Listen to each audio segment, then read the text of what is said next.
Alors, d'où provient la conscience? Je vais me référer à mon tableau ici. Donc, la conscience de chaque être humain, si on parle de l'être humain, le sujet qui nous intéresse, provient de la source. La source, qu'est-ce que c'est?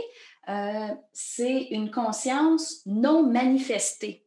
Donc, on pourrait dire la forme et la conscience. Je vous ai dit que ça fonctionnait ensemble tantôt. Donc, la forme, elle est non manifestée, alors la conscience, elle est en dormance. Alors, le petit dessin ici que j'ai fait signifie vraiment la conscience en dormance, c'est un trou noir. Si on regarde qu'est-ce qui se passe vraiment dans le réel, si on regarde dans le ciel. Donc, un trou noir, c'est une conscience en dormance. Et au centre, il y a ce qu'on appelle une source non manifestée. Donc, une forme. La forme n'est pas manifestée. Alors, on a le plan non manifesté. Ensuite, qu'est-ce qui se passe en termes de conscience? La conscience se manifeste.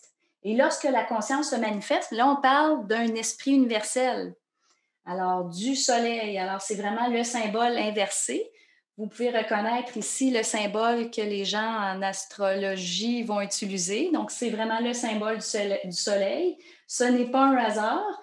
Donc, la conscience se manifeste, prend corps et prend le corps du soleil. Alors, la conscience humaine, d'où est-ce qu'elle vient? On pourrait dire, oui, de la source dans un terme non manifesté, mais dès qu'elle se manifeste, on pourrait dire la conscience est solaire.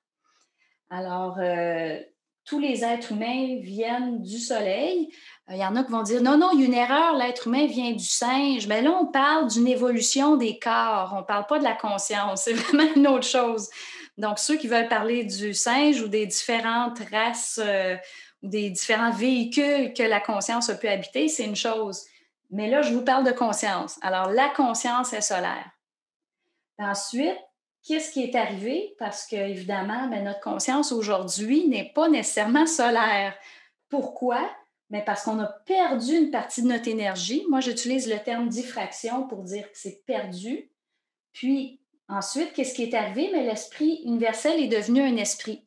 Alors, si on veut une recette, comment est-ce qu'on crée un esprit? On enlève quelque chose, donc de l'énergie, de la lumière à l'esprit universel, et on crée un esprit sur un plan de conscience qui est inférieur, donc qui est plus bas que celui de l'esprit universel.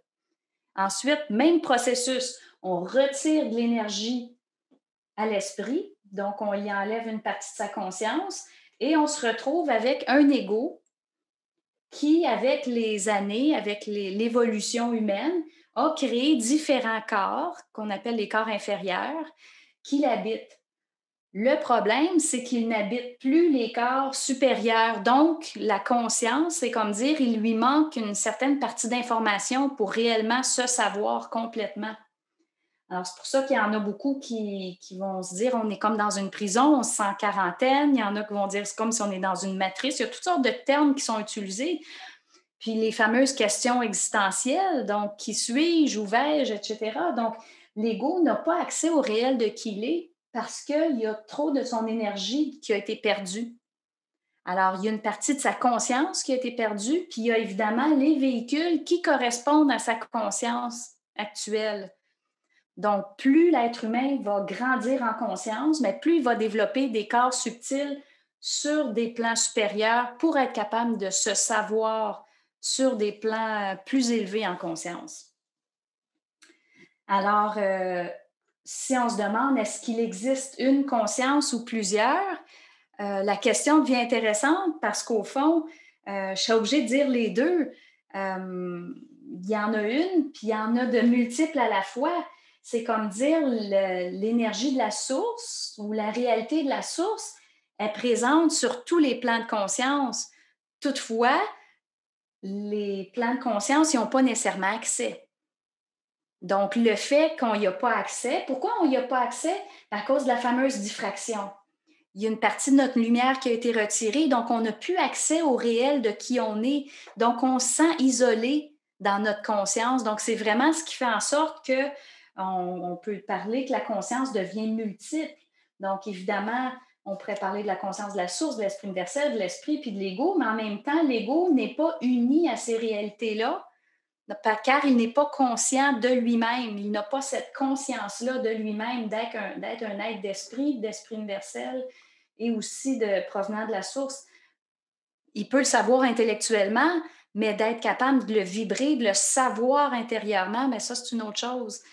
Alors, donc, la conscience de l'ego se sent séparée, même s'il contient, on pourrait dire, il contient tout, mais il n'y accède pas. Il n'y a pas encore les sens, il n'y a pas encore les corps pour supporter la totale réalité de qui il est. Mais un jour, il va réaliser que sa conscience fait partie d'une conscience unifiée qui est solaire, si on parle des plans manifestés, évidemment. Donc voilà pour répondre un peu à ce qu'est la conscience.